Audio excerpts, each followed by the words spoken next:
Hello दोस्तों, नमस्कार। Welcome to this video. उम्मीद करता हूँ आप सब बहुत बढ़िया होंगे। तो साथियों, आप जानते हैं आपका जनरल स्टडीज का सिलेबस कंप्लीट हो चुका है और शुरू हो चुका है आपका स्पेशल प्रैक्टिस सेट। जी हाँ, ये आज है दूसरा प्रैक्टिस सेट। कल के डेट में एक आपको मिल चुका है। साथियों, आप जानते हैं ये वीडियो नियमित तौर पर शाम को 7 बजे हमारे इसी यूट्यूब चैनल और एप्लीकेशन पर प्राप्त होता है, क्योंकि आपका एप्लीकेशन भी आ चुका है। लिंक डिस्क्रिप्शन में है। साथ ही साथ अगर आप चाहें तो सर्च करें, यह जो है गूगल प्ले स्टोर पर प्रमोद पाल जीआईसी टीचर के नाम से, वहां पर आपको मिल जाएगा। इसके अतिरिक्त आप जानते हैं मॉर्निंग में करंट अफेयर की क्लास होती है। तो अगर आप चाहते हैं कि आपकी जीएस की कंप्लीट तैयारी हो जाए तो ऐप पर विजिट करें और अपने हिसाब से कोर्स को परचेज कर लें। यहाँ तक कि जो ये आपकी स्पेशल प्रैक्टिस सेट की श्रृंखला शुरू की है, इसका एक अलग कोर्स बहुत छोटे से पेज में बना दिया गया है। तो आप चाहें तो इसको भी आप परचेज कर सकते हैं। आइए यहाँ से अपने इस प्रैक्टिस सेट की यात्रा को शुरुआत करते हैं। लेते हैं भैया पहला क्वेश्चन। निम्नलिखित में से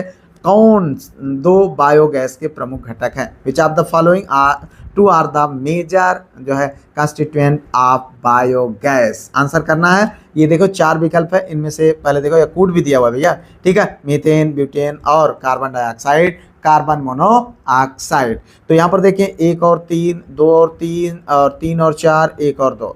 तो सही विकल्प अगर आपको पता हो कमेंट करिएगा, ठीक है। ना पता हो मेरे बताने के बाद कमेंट करिएगा, लेकिन करिएगा जरूर, ठीक है। साथ साथ वीडियो को अगर अभी तक आपने like, channel subscribe, hype share नहीं किया तो कर लीजिएगा और ऐप पर विजिट करना बिल्कुल भी ना भूलें। देखिए यहाँ पर जो सही विकल्प है वो है आपका ये पहला वाला, 1 और 3, ठीक है।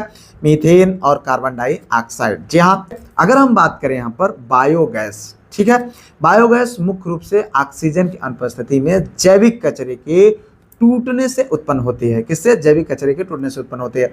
इसमें इसके 2 प्रमुख घटक, पहला क्या है? मीथेन, और दूसरा क्या है? कार्बन डाइऑक्साइड, ठीक है। ये और ये उसके अगर हम बात करें, ये 2 घटक होते हैं। मीथेन लगभग 50 से 75% और कार्बन डाइऑक्साइड लगभग 25 से 50% तक होते हैं, ठीक है। इसमें बहुत कम मात्रा में हाइड्रोजन, सल्फाइड और नमी भी होती है। यह एक स्वच्छ, नवीनीकरण और पर्यावरण के अनुकूल ईंधन है, जिसका उपयोग खाना पकाने में किया जाता है, ठीक है। चलो भैया आगे देखो, अगला क्वेश्चन ये है। अप्रैल 2025 में यूनेस्को ने ग्लोबल जियो पार्क नेटवर्क की 10वीं वर्षगांठ के अवसर पर कितने नए वैश्विक जियो पार्क नामित करने की घोषणा की है? देखो भैया कितना सुंदर लग रहा है यार, ठीक है। इन अप्रैल 2025 on the occasion of the 10th anniversary of the Global Geopark Network, UNESCO announced the designation of how many new global geoparks? देखे 11, 14, 16, 18, ठीक है। आंसर करना है मेरे भाई सही विकल्प। देखिए यहाँ पर जो सही विकल्प है वो है 16। जी हाँ, 16, ये आपका सही विकल्प है। अगर हम बात करें, ठीक है, विशेष रूप से 17 अप्रैल 2025 को, कब? 17 अप्रैल 2025 को UNESCO global geo park network की 10वीं वर्षगांठ के अवसर पर यूनेस्को ने 16 नए वैश्विक जियो पार्क नामित करने की घोषणा किया है। कितना? 16। याद रखना, क्वेश्चन आपको आपके एग्जाम में मिलेगा।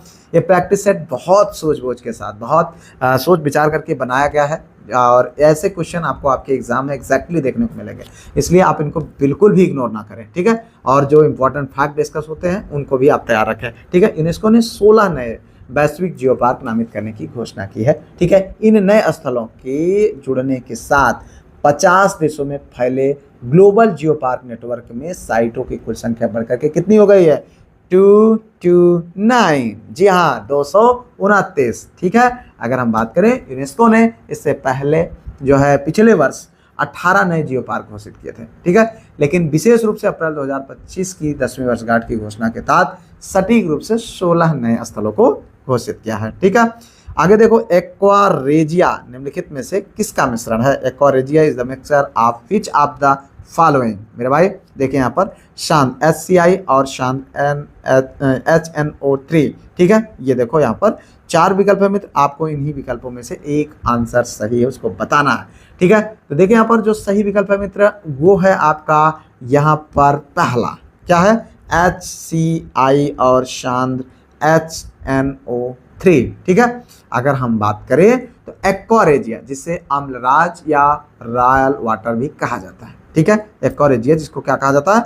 अम्लराज या रॉयल वाटर भी कहा जाता है। सांद्र हाइड्रोक्लोरिक अम्ल यानी HCI सांद्र हाइड्रोक्लोरिक अम्ल और जो है सांद्र HNO, ठीक है, यानी सांद्र नाइट्रिक अम्ल का एक अत्यंत संक्षारक मिश्रण है। ठीक है भैया, ये केमिस्ट्री का क्वेश्चन है, ध्यान रखना। ठीक है, इस टाइप का क्वेश्चन मिलेगा और आप GIC लेक्चरर और JDC जैसे एग्जाम की परीक्षा देने जा रहे हैं। ये देखो, ये RO में पूछा गया है। ठीक है, आप उससे बड़ी परीक्षा का में प्रतिभाग करने जा रहे हैं, इसलिए आप इसको बिल्कुल भी अंडर एस्टिमेट मत करिएगा। ठीक है, यहाँ पर देखिए, अगर हम बात करें इसमें कुल मिलाकर के आमतौर पर 3:1 का जो है अनुपात में तैयार किया जाता है, HCI और HNO3 का। ठीक है, यह उन गिने चुने रसायनों में से एक है जो सोने और प्लेटिनम जैसे उत्कृष्ट या नोबल धातुओं को भी पूरी तरह गला सकता है। ठीक है भैया, चलो आगे देखो अगला क्वेश्चन। अशोक का द्वादश यानी 12वां शिलालेख क्या आदर्श प्रस्तुत करता है? What ideals does the 12th major rock edict of Ashoka present? देखिए यहाँ पर ये हम लोगों ने इसको देखा हुआ था, कब आपकी जो है जब इसका डिस्क्रिप्टिव कर रहे थे। ठीक है, सभी संप्रदायों के सार की वृद्धि का, increase in the essence of all sect, धार्मिक उदारता का। ठीक है, एक और दो दोनों का। तो आपको बताना भाई, देखो कितनी बार क्वेश्चन पूछा गया है। तो यहाँ पर जो सही विकल्प है मित्र वो है आपका सी आंसर, एक और दो दोनों, यानी सभी संप्रदायों के सार की वृद्धि यानी increase the essence of all sector. ठीक है, धार्मिक उदारता यानी रिलीजियस टॉलरेंस। ठीक है, इसका ये इंडिकेट करता। महान मौर्य सम्राट अशोक का 12वां प्रमुख शिलालेख सीधे तौर पर धार्मिक सहिष्णुता और सभी धर्मों के प्रति सम्मान का संदेश देता है। ठीक है, इस शिलालेख में अशोक स्पष्ट रूप से अपील करता है कि लोग केवल अपने ही धर्म की प्रशंसा और दूसरे के धर्म की निंदा, मतलब अपने धर्म की प्रशंसा करते हैं और दूसरे की निंदा करते हैं, ये ना करो भैया, सबका समान इज्जत है। ठीक है, उनका मुख्य उद्देश्य समाज में सभी संप्रदायों के सार में वृद्धि थी। ठीक है, इस तरीके से आगे बढ़ो भाई। अगला क्वेश्चन यहाँ पर देखो, जो है ICAR, ठीक है, IARI नई दिल्ली द्वारा धान के भूसे या पराली के स्वास्थ्य त्वरित अपघटन के लिए विकसित 7 कवकों के मिश्रण से युक्त सूक्ष्मजीवी स्प्रे का नाम। What is the name of the microbiological spray जो है कंसिस्टिंग ऑफ जो है blend of 7 fungi developed by the ICAR IRI new Delhi for the in situ accelerated decomposition of paddy straw और पराली। ठीक है, आंसर करना है Pusa composer, Pusa decomposer, agri decomposer, Pusa biogranule. देखिए यहाँ पर सही विकल्प आपको बताना भैया। देखो ये बहुत आधुनिक टेक्निक के द्वारा तैयार किया गया है। ये GIC LT ग्रेड के आपके संस्कृत विषय का क्वेश्चन है। ठीक है, इस टाइप का क्वेश्चन पूछा गया था, तो आप सोचो कि आपको क्यों नहीं मिलेगा, तो इसलिए आप तैयार रहें इसके लिए। अगर हम बात करें यहाँ पर एक जो है ये जो सही विकल्प है वो है पूसा डीकम्पोजर। क्या है? पूसा डीकम्पोजर।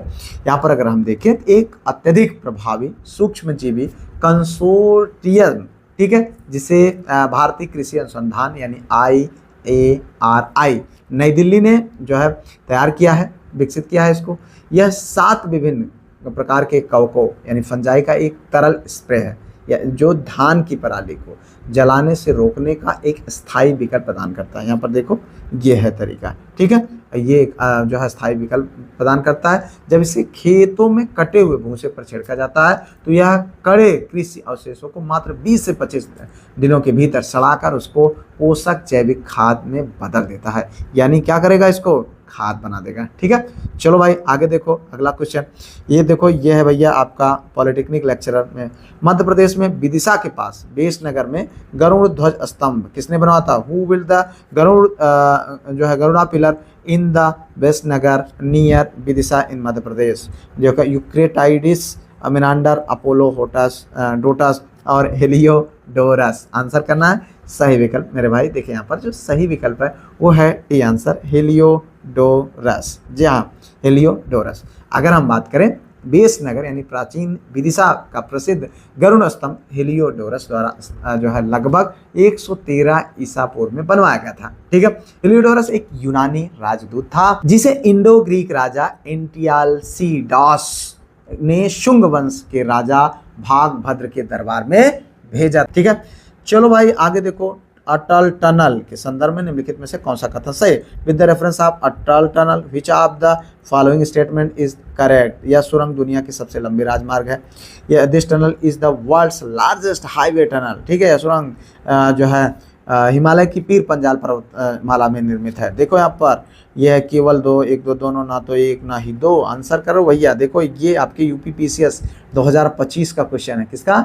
यूपीपीसीएस में पूछा जा चुका है भैया। ठीक है, तो इसका आंसर बहुत जरूरी है। अगर हम बात करें यहाँ पर तो सही विकल्प है ये वाला। ठीक है, क्या? ये केवल दो। जी हाँ, अगर हम बात करें केवल दो, यह सुरंग हिमालय की पीर पंजाल पर्वत माला में जो है स्थित है, लेकिन दुनिया की सबसे जो है लंबी राजमार्ग सुरंग नहीं है भैया। ठीक है, तो इतना आपको यहाँ पर जानना चाहिए। आगे बढ़ो भैया, अगला क्वेश्चन यहाँ पर देखिए, बहुत इंपॉर्टेंट क्वेश्चन है। मुगल बादशाह अकबर के शासनकाल में किस ग्रंथ का बहुउल असमार के शीर्षक से फारसी में अनुवाद किया? During the region of Mughal emperor Akbar which book was translated into Persian under the title बहुउल असमार? देखो यहाँ पर बहुत इंपॉर्टेंट है, ध्यान रखना मेरे भाई। राजतरंगिणी, वशिष्ठ, अर्थशास्त्र, पंचतंत्र। इंपॉर्टेंट है भाई। यहाँ पर देखो सही विकल्प है राजतरंगिणी। जी हाँ, अगर हम बात करें मुगल सम्राट अकबर ने विशिष्ट संस्कृत ग्रंथों का फारसी में अनुवाद करने के लिए मकतब खाना नामक अनुवाद ब्यूरो स्थापित किया था। ये भी क्वेश्चन बनेगा, किस नाम से था उनका अनुवाद ब्यूरो? तो मकतब खाना। किसके क्या नाम था? मकतब खाना भैया। ठीक है, ये नाम था, तो इसको आप ध्यान रखना। और इसके साथ साथ अगर हम बात करें तो बहर उल असमार एक जो है कथाओं का सागर था। वास्तव में ये जो है सोमदेव की कथा सरित सागर का फारसी अनुवाद था। आगे बढ़ो भाई, यहाँ पर अगला क्वेश्चन, निम्नलिखित में से कौन सही है? विच of the following is correct? देखो यहाँ पर ये है भैया, इस टाइप का क्वेश्चन आपको देखने को मिलेगा, इंपॉर्टेंट है। ठीक है, सही विकल्प है सी आंसर। ठीक है, ये वाला मीटर 1। ठीक है, इस तरीके से ये आपका सही विकल्प है, इसको आप देख लीजिएगा अपने हिसाब से। ठीक है, आगे बढ़ो भाई, अगला क्वेश्चन यहाँ पर देखिए, निम्नांकित मराठा देवियों ने जिसने 1700 ईस्वी में आगे मुगल साम्राज्य के विरुद्ध संघर्ष का नेतृत्व किया, वह कौन थे? Who among the following Marathi queens led the struggle against the Mughal emperor जो है from 1700 AD onward? Ahilyabai, Muktabai, Tarabai, Rukmanibai. ये बहुत इंपॉर्टेंट है, ध्यान रखना मेरे भाई। यहाँ पर देखें जो सही विकल्प है वो है आपका ताराबाई। क्या है? ताराबाई। ठीक है, अगर आप देखें तो ये आपका सही विकल्प है। वर्ष 1700 ईस्वी में छत्रपति राजाराम की मृत्यु के बाद मराठा साम्राज्य की कमान उनकी वीर पत्नी महारानी ताराबाई ने संभाली थी। ठीक है, उन्होंने अपनी अल्पवयस्क पुत्र शिवाजी द्वितीय को मराठा सिंहासन पर बैठाया और खुद उनकी संरक्षिका बन गई। ठीक है, उन्होंने अपनी असाधारण राजनीतिक और सैन्य क्षमता का परिचय देते हुए मुगल सम्राट औरंगजेब के खिलाफ मराठा स्वतंत्रता संग्राम का बेहद सफलतापूर्वक उन्होंने नेतृत्व किया था। आगे बढ़ते हैं भैया, अगला क्वेश्चन यहाँ पर देखें, निम्नलिखित में से कौन सा बादल भूतल की सतह से सबसे ऊंचाई पर पाया जाता है? ठीक है, विच of the following clouds is found at the highest level from the earth surface? ठीक है, स्तरीय बादल, वर्षीय बादल, कंपोसी बादल, पक्षाभ बादल। इंपॉर्टेंट है मेरे भाई, आपको बताना है। यहाँ पर देखिए जो सही विकल्प है वो है पक्षाभ बादल। जी हाँ, क्या? पक्षाभ बादल। अगर हम बात करें मौसम विज्ञान के अनुसार बादलों को उनकी ऊंचाई के आधार पर 3 प्रमुख परतों में बांटा गया है। तो अगर हम यहाँ पर देखें तो पक्षाभ बादल इन क्या होता है, इनके सबसे अधिक ऊंचाई पर पाए जाने वाले बादल ये आमतौर पर 20,000 फीट यानी जो है से ऊपर ही बनते हैं। कितने? लगभग 6,000 मीटर से ऊपर ही बनते हैं। ठीक है, इन इतनी अत्यधिक ऊंचाई पर बेहद ठंडे तापमान के कारण ये बादल पानी की बूंदों के बजाय पूरी तरह से बर्फ के क्रिस्टल से बने होते हैं और ये सफ़ेद, पतले और रेशेदार या पंख जैसे दिखाई देते हैं। देख लो भैया, जीआईसी ग्रेड 2025 के एग्जाम में पूछा गया। थियोसॉफिकल सोसाइटी के अनुयायी किस भारतीय दर्शन में विश्वास करते थे? In which of the Indian philosophy did the follower of the theosophical society believe? Sankhya Darshan, Nyaya Darshan और वैशेषिक दर्शन और जैन दर्शन। आंसर करना है सही विकल्प। देखिए यहाँ पर जो सही विकल्प है मित्र वो है आपका सांख्य दर्शन। जी हाँ, सांख्य दर्शन। अगर हम बात करें थियोसॉफिकल सोसाइटी के सिद्धांत प्राचीन जो है भारतीय और एशियाई शास्त्रों से काफ़ी गहराई से प्रेरित है। ठीक है। उनके साहित्य और मान्यताओं में मुख्य रूप से सांख्य दर्शन यानी उपनिषद, वेदांत और योग के विचार शामिल हैं, ठीक है, शामिल थे, है नहीं, ठीक है भैया। आगे बढ़े भैया, अगला क्वेश्चन यहाँ पर देखें, सूची 1 को सूची 2 से सुमेलित कीजिए तथा सूचियों में नीचे दिए गए कोड से सही उत्तर आपको बताना भाई। Which one of the following list should be matched and the correct answer selected from the code given below list. देखिए यहाँ पर कितना सुंदर दृश्य दिया, और उससे सुंदर ये देखो भैया, यूपीपीसीएस 2025 एग्जाम पूछा गया है, ठीक है। ये देखो दाची गांव, ठीक है, मध्य प्रदेश, केवला राजस्थान, कान्हा केरल, और इस तरीके से है। यहाँ पर देखो कोड के माध्यम से आपको बताना भैया, ये आपका ये हो गया ए, और ये हो गया आपका बी, ठीक है, ये आपका सी हो गया, ठीक है, ये आपका डी हो गया। तो इस तरीके से यहाँ पर अगर हम सुमेलित करेंगे मेरे भाई, तो आपको जो सही विकल्प है वो है आपका ये डी आंसर, 4 2 1 3, ठीक है। अगर हम देखें तो ये भैया आपका दाची गांव जो कहाँ पर है, जम्मू और कश्मीर में है, ठीक है। यह जम्मू और कश्मीर में श्रीनगर के पास में स्थित विश्व स्तर पर गंभीर रूप से लुप्त प्राय हंकुल जो कि कश्मीरी स्टैग के संरक्षण के लिए प्रसिद्ध है, ठीक है, यहाँ पर आप देख सकते हैं, ठीक है। उसके बाद अगर हम बात करें केवलादेव, ये भैया है कहाँ पर, राजस्थान में। केवलादेव कहाँ है, राजस्थान में। और ये किसके लिए कहाँ पर स्थित है, ये है भरतपुर के पास में। और ये स्थित किसके लिए, ये देखो सारस, किसके लिए, साइबेरियन पक्षियों के लिए, ठीक है। साइबेरियन क्रेन सहित हजारों प्रवासी पक्षियों के लिए प्रमुख आश्रय स्थल है, ठीक है। कान्हा की अगर हम बात करें तो भैया कान्हा है मध्य प्रदेश में, बहुत बार हम लोगों ने पढ़ा, कान्हा टाइगर रिजर्व।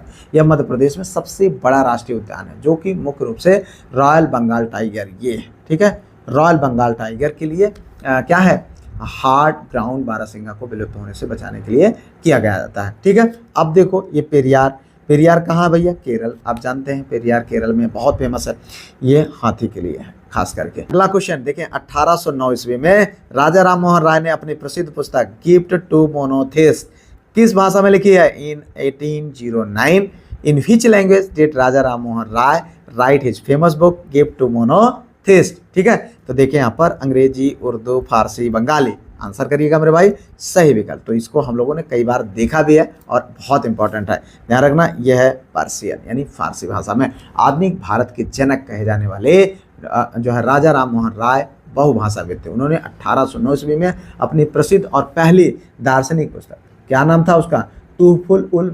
मुवाहिदीन, ठीक है, प्रकाशित किया। इस पुस्तक का अंग्रेजी अनुवाद एक ऐतिहासिक ग्रंथ मूल रूप से फारसी भाषा में लिखा गया, जिसमें एक विस्तृत अरबी प्रस्तावना भी शामिल है। इस पुस्तक के माध्यम से उन्होंने पहली बार हिंदू धर्म में प्रचलित मूर्त पूजा, अंधविश्वासों और निरर्थक कर्मकांडों का कड़ा विरोध किया था, और सभी धर्मों में मूल आधार के रूप में केवल एक ईश्वर की वकालत की थी, ठीक है।